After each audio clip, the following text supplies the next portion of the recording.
ফ্রিজে যা ছিল তা দিয়েই এটা বানিয়েছি। গেস করো তো। হ্যাঁ, ঠিকই বুঝেছো, সবজি ভাত। রেস্টুরেন্টের স্টাইলে না, একদমই নর্মাল ফুলকপি আর কড়াইশুঁটি একসাথে ভাজলাম যাতে টেস্টে কোনো চেঞ্জ না আসে।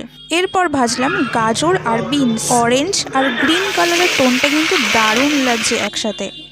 এবার ফ্রাই করব কিশমিশ আর কাজু বাদাম। 25 গ্রাম কাজুর দাম নিল 25 টাকা, অনেক দাম বাবা।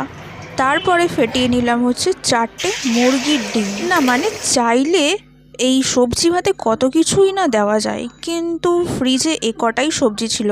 তবে এই কটা কি বলছি, এগুলো ফ্রাই করতে করতেই অনেক টাইম লেগে যাবে। তবে সে যতই টাইম লাগুক, রান্না যদি তুমি মন থেকে করো তাহলে খেতে গেলে পাবে না কান্না।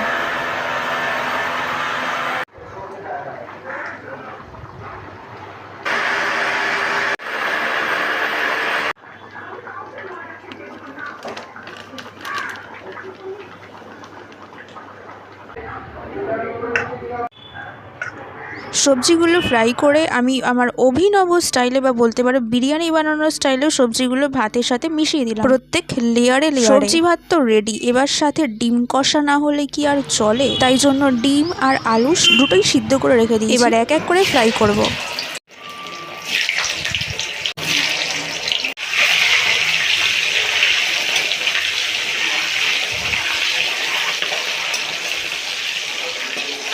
ফ্রাই করা হয়ে গেলে তারপর মশলা কষিয়ে বানিয়ে নেব আমি ডিম কষা। আজকের প্লেটটা সিম্পল সবজি ভাত, সাথে আছে ডিম কষা, তাই প্রোটিনও ঠিক মতন পেয়ে যাচ্ছি। তবে আমাদের বাড়িতে এই মেনু কিন্তু হামেশাই হয়ে থাকে, হেলদি আর টেস্টি।